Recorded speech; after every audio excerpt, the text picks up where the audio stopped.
Let's see if I can get this done in 2 videos. The progressive era. Remember, progress for the people. And let me introduce you to the most progressive president that there ever was. Now, you don't even have this slide, but I want you to listen to this story. You got some listening to do here. Teddy Roosevelt. He'd been made vice president by William McKinley because big business said put him in a spot where he's going to have no ability to say no to the job, but yet he can't talk. So they made him vice president. Glory and the beauty and the irony of history is, of course, McKinley is assassinated, and now Teddy Roosevelt's the president of the United States. When he was young, he was very sickly. Maybe out beside this next slide, just take some notes on TR, or Teddy. Very sickly. He did not have the ability to play outdoors.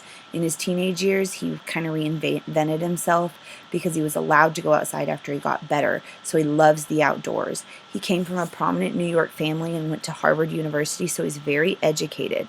When he was younger, all he could do indoors was read books, so he loves to read. He lived through tragedy. He is going to lose his mother and his wife unexpectedly in the same exact month. Trying to forget his grief, he'll go and he'll buy a ranch out in the Dakotas, and he loves to be outside. He's going to actually he's going to be Secretary of the Navy. That's something to remember.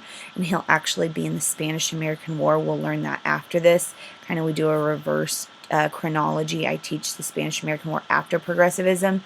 But that's how he's introduced to the United States, is through the Spanish-American War and New York politics. Now, the views of his presidency, okay, is going to be definitely interesting. A lot of people love Teddy Roosevelt, and I'm going to be one of them. I'm going to be honest with you. He's one of my favorites, and this is one of my favorite memes. You may be cool. You'll never be Teddy Roosevelt riding a moose cool, though. But Teddy Roosevelt is going to fight for the people. So pause this one, get it down, and this one's going to take a second of explanation and annotation. All right, so when Teddy Roosevelt becomes president, he decides to offer the American people what he calls a square deal. I want you to draw a square out beside this square deal. Square right over here. Now, what is a square? It is equal on all sides. Yes, it's equal on the top, the bottom, and the sides. So what Roosevelt says is, I'm going to make it equal for all people. So the first thing he does is he takes on big business. You need to make sure you circle that he sues Northern Securities, a railroad trust, because he does not like trusts. In fact, up on the top of the notes, it says how many trusts did Teddy Roosevelt take on? 44 trusts. And remember, a trust is a what? Monopoly. And what happens when you take away monopolies? Prices go down. So we call Teddy a trust buster because he wants prices to go down for the average person. There's another thing Teddy Roosevelt did. He takes, and for the first time in the American presidency, there's a strike. There's a coal mining strike, and I'm going to show you this video in a class, okay? But I really want you to listen to this. There is a coal mining strike, and what happens is every other time we've heard about a strike, the president sent in troops, but he's sent in troops on the side of who? The business. Teddy Roosevelt sends in troops on the side of the workers. And he said, you treat them better and make sure it's done, and it's done quickly. Teddy Roosevelt doesn't screw around at all, okay? And with that, the other interesting thing is the 1902 coal mining strike. That's the year. You might want to write that down. 1902. Good quiz question here. 1902. It actually had started to affect the supply of coal.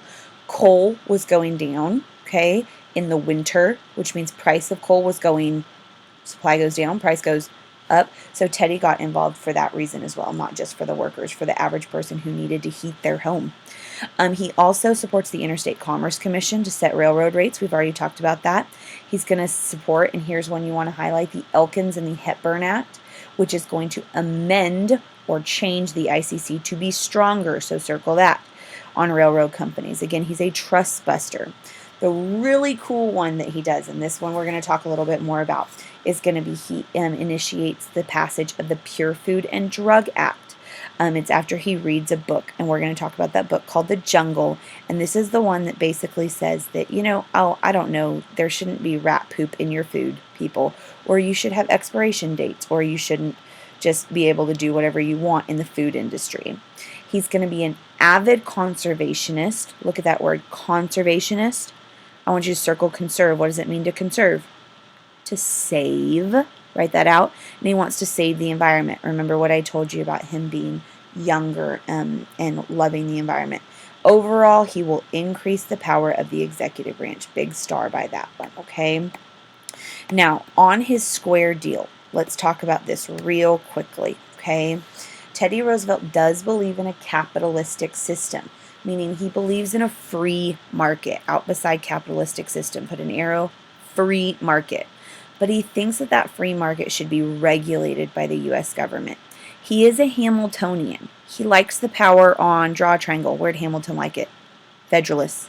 Top. But he thinks that the top should work for the betterment of the common man, which was the bottom. So he takes and he puts them together and he creates what we call the progressive president. He believes the government is running the country, but not for the rich. He thinks it should serve the people. And so he's going to make sure that those checks and balances happen. I love Teddy Roosevelt. Now, there are going to be some other people you got to know about. We're going to spend a whole day in class talking about muckrakers. But let me just go ahead and let you pause this and get it down and explain this one just a little bit. So a muckraker is an investigative reporter who promotes social or political reforms for exposing corruption in urban areas. Remember, we talked about urban problems, fire, crime, sanitation, all kinds of issues, water, just disgust, and the long work days and all that kind of stuff like that. Well, muckrakers are going to pop up around the Progressive Era, the end of the Gilded Age, because there's a lot of problems in this country. So they decide they're going to publish those problems in the newspapers. Think about, what do journalists do today? They expose problems, right? So these muckrakers, will think about, what is muck? It's dirt. They clean up the dirt by exposing it, okay? There's going to be a couple you need to know. I'm going to go through them quick because we're spending time in class. First one is a woman named Ida Tarbell. She's going to be one of the biggest women in the movement, and she's going to write a book called The History of Standard Oil. She's going to take Rockefeller out to the cleaners. She's going to expose him for what he is. She's going to call him the mother of all trust. He's going to hate her, and man, can you imagine a woman? Oh my God, what did I just do? Can you imagine a woman taking Rockefeller out to pasture? But she does it, and she don't care. She's got some guts or something else. All right, the other one, the next one, a muckraker, might not think of him this way, is Jacob Riis. Remember how the other half lives? What problem does he expose? The slums. And it's because of Jacob Riis that we see playgrounds in New York City. We see plumbing. We see apartments now having regulations on how many fire escapes or anything like that you can have. It's supposed to be safe for the people. So that's a good one to know as well. The biggest one, though, is definitely the man named Upton Sinclair. Go ahead and pause this one, get it down. Upton Sinclair's The Jungle, it's the book I already kind of mentioned, is exposing the filthy, unsanitary work conditions and corruptions of the meatpacking industry. It was actually a story about an immigrant who came to Chicago. It's a fictional story, but Upton Sinclair did research in the meatpacking industry, and it showed the injustices that not only immigrants faced, but also what happened in these meatpacking industries, in which he went and researched. The disgust, the gross. Look at this picture. Oh, it's so gross. This is, by the way, not refrigerated. This is where meat would be stored. And on the bottom here, there would be dead rice and rice poop. And they would take this is gross, gross, gross, gross. They would take and they'd put rat pellets down to kill the mice, I'm sorry. And the mice poison, I can't talk, sorry. And then the mice would die. They would scoop up the mice, and then they would, this is meat. They'll put that in the sausage. They would take and they would put formaldehyde, you know what they put in dead bodies, and they would put it in meat to keep it red. They would soak eggs in it. Look at this picture right there, just so people couldn't smell the spoiled eggs. People would be in such close quarters in these meatpacking industries. They'd be hacking away with their knives. They'd cut off a finger. Oh, that's just more meat added to the sausage. Just the amount of disgust that would happen. And so Upton Sinclair is going to be a muckraker and expose this. He publishes it in The Jungle, and guess who loves to read? Remember I told you? Teddy Roosevelt does. So he reads it, and this is what happens. Pause it, get it down. The Pure Food and Drug Act is passed in 1906. It's requiring a federal inspection to all packaged foods and drugs. This is where we get expiration dates, labels, contents. This is also where we get, you might want a major circle right here, what we call the FDA, the Food and Drug Administration. Teddy Roosevelt proposes this legislation after reading The Jungle. It also leads to something called, down here at the bottom, what did you write? The Meat Inspection Act. These two are linked, but it's kind of easy to remember this because pure, what does that mean? Circle the word pure right now. Circle it. Clean. So with that, we clean up the problems The Jungle exposed. And this cartoon is awesome. I love it. Teddy Roosevelt got a rake, and it says investigation, and he's cleaning up the meat scandal, which looks disgusting. That's important of muckrakers. Now, pause this, get it down. Teddy Roosevelt, I told you he liked to conserve, which means save the environment. Remember, I told you he loved the outdoors. In fact, that's where we get the, here's a good quiz question, the teddy bear. He was a hunter, and then he went to Colorado, and somebody was upset because, you know, the governor of New York, what he used to be, hadn't killed anything on his hunting trip. So they pulled a little baby bear, and he said, here, you know, Mr. Governor, shoot this. And he said, are you kidding? That's a baby bear. I'm not going to shoot that. So that's why we call it the teddy bear. But he loves the outdoors. So one of the things that Teddy did to protect the environment is he set aside 125,000 acres in the National Reclamation Act. You might want to make sure you star this one. This is where we get the national park system. So if you've ever been to a national park, you can thank Teddy Roosevelt. But remember, to conserve means to save. Teddy Roosevelt not only wanted to save it for the people so you and I could one day visit it, but also think about if you left all those resources out, would big business snatch them up? Of course they would.